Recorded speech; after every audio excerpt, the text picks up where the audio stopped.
With Doubtnut, get instant video solutions to all your maths, physics, chemistry, and biology doubts. Just click the image of the question, crop the question, and get instant video solution. Download Doubtnut app today.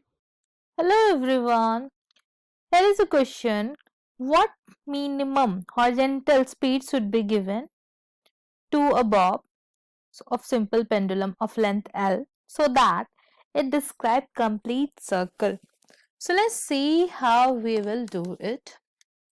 See here, if this is the bob and this length is L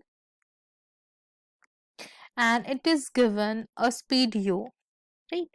So we want this bob to complete the vertical circle.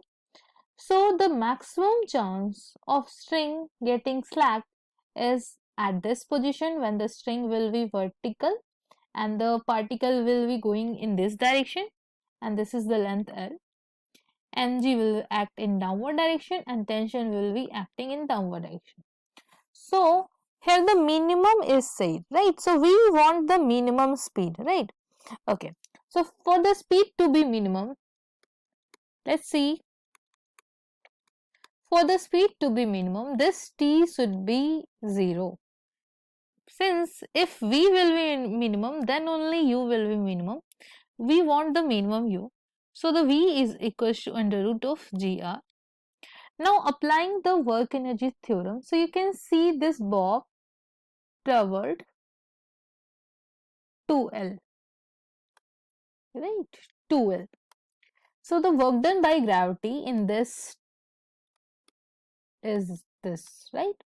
And the change in kinetic energy will be final minus initial.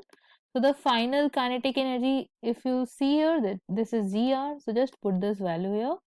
Now minus mu square, just cancel this m.